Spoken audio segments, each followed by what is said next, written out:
The one unsold player that shocked you. We're changing the order. The unsold player that shocked you, you thought should have been sold.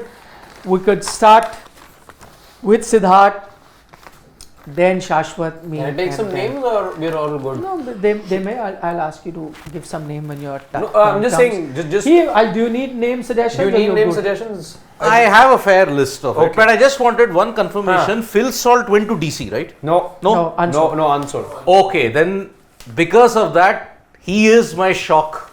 I mean, the guy unsold player who shocked me. Because see, Phil Salt, he was a pro. He won the match for Delhi Capitals in the season where they are totally woeful. 87, and he showed the prowess that he can play on a slow deck or a flat deck at the Firozshah Kotla. Now, Salt, heading into this auction, had scored 100. What do you want when it comes from a wicket-keeper batter? A wicket-keeper batter who can attack in any kind of a floating position. So, not getting picked is, I think, one of the biggest shocks for me. Phil Salt not getting picked. Steve Smith, most shocked by him not getting picked because firstly, not totally just as a batsman. Firstly, he's a utility batter. He's a floater. He could bat for you anywhere in the order. Secondly, the biggest thing, he could chip in the leadership group also, and that is something a lot of teams would need. Opinion of someone like a Steve Smith who has captained the Australian side for quite a long time, been in the World Cup winning side also lots of time.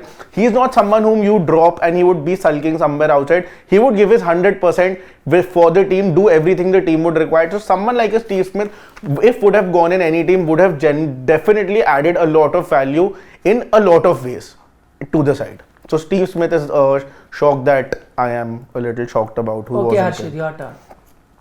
My pick for the surprise unsold player will be Sarfaraz Khan.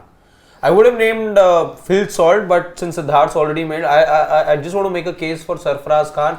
Because again, somebody who Delhi bagged a lot last year, the year before that also. Prior to that, you saw him with the RCB. And somebody, by the way, who's not gotten his due. I know in the red ball format for India, but his numbers at one point across formats looked very, very good. So to see how he's fallen off the cliff, got those 5-7, run of games with Delhi last year.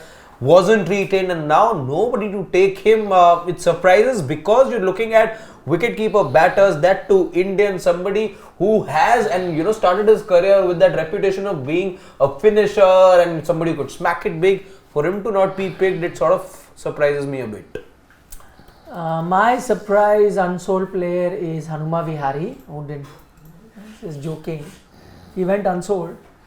He was in the auction. He went unsold because nobody. In the accelerated auction also nobody. I was just joking.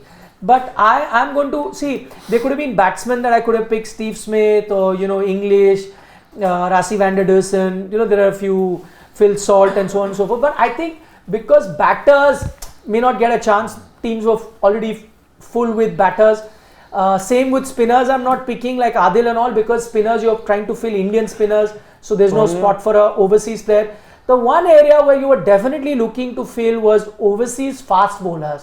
That's an area you definitely were, because you were ready to pay that amount of money, because you don't get too many Indian fast bowlers. That's why that's an area you need foreigners, which is why I'm going to go for a fast bowler not being picked up. That's a bit of a surprise for me. So in which case Sean Abbott not being picked, I don't know whether he or Jamieson not been picked, because again he went for a lot of money. I agree that may not have been worth that kind of money that you paid him, or even a Matt Henry, these players who didn't need to go for that much money, but because you're looking for overseas fast bowlers and you're ready to pay 20 odd crore for some, clearly a Jamieson or a Matt Henry could have come into the conversation if you got them for their base price. Which is why I'm a bit surprised that because foreign fast bowlers, there's a huge demand and they come at a premium and supply isn't that much, if you didn't pick. So I'll go with Jamieson, unless he's injured or not available, that I'm not sure of. No, but he was the travelling reserve for New Zealand, and after a point, like I was saying, got named because New Zealand, we know, had a bunch of injuries through the course of the World Cup. Yeah. Or a Matt Henry, you could do a slash as a Henry who was 75 lakhs was his base price. yeah. He did get injured, but I'm guessing he's fit now. No, Jameson got a side strain. Right now? Yes, that's why he didn't play in the. But ODI Henry, series. has he recovered from the injury that he got? Yes, yes. So you could put Henry then. Matt And Henry. he was good at the start. Remember He was that very World good. Cup opener, You can that put wicket of Matt Butler Henry. that he got, Yeah. and how good he was in the first two games. He was in fact better than a Trent Bolt, who many Yeah. people were backing in the World Cup. In Absolutely. the game against Afghanistan and Bangladesh and England. Yeah. Absolutely. So those are unsold players who shocked list.